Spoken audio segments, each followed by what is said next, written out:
ఆ రక్తం దేవుడి కోసం ఇచ్చిన బలి. ఆ రక్తమేమో ఆ గుమ్మం దగ్గర నిలువ కొమ్ముకి అలాగే అడ్డు కమ్మికి రక్తం రాయాలి. మరణదూత వచ్చి ఐగుప్తు దేశం అంతా సంచరిస్తుంది. ఎవరి ఇంటికడైతే రక్తం కనిపించదో ఆ రక్తం లేని వాళ్ళ ఇళ్ళన్నింటిలో కూడా ప్రథమ పుత్రుడు చనిపోతాడు. అంటే రక్తం లేని ఇంట్లోకి మరణదూత ప్రవేశిస్తుంది.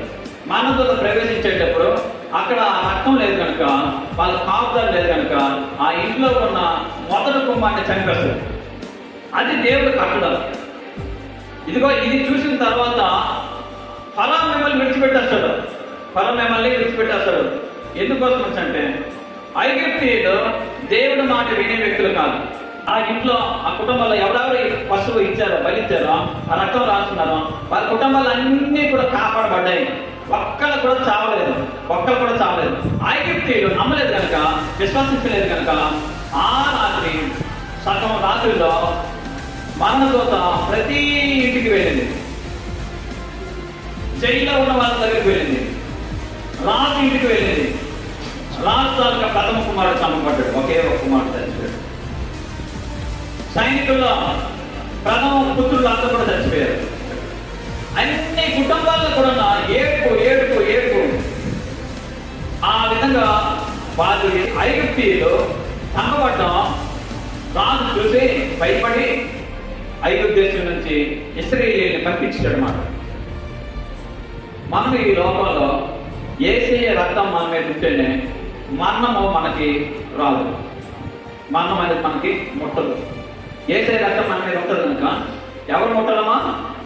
మరణము మనల్ని ముట్టలేదు. అది దేవుడి సెలవైతేనే మనకి ఆయుష్ పూర్తయింది. దేవుడికి ఆయుష్ వరకు మనం బతికామో అది పూర్తయిపోయింది. నా కుమార్తె వచ్చి అంటేనే అప్పుడు మరణం మనకు వస్తుంది. అంతవరకు కూడా దేవుడు మనకు ఆయుష్ ఇచ్చిన మధ్యలో మరణం అనేది మనల్ని తీసివేయలేదు.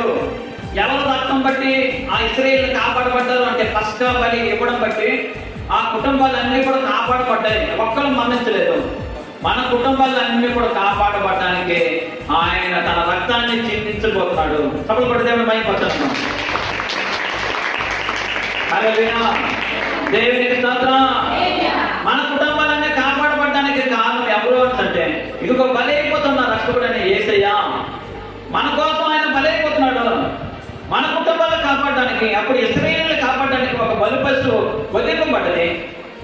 అదే రోజున యేసయ్య కూడా ఆ బలి పశువు ప్రకారంగా అదే ఎలాగైతే చంపబడ్డదో మన రక్షకుడు అని యేసయ్య పడుతున్నాడు.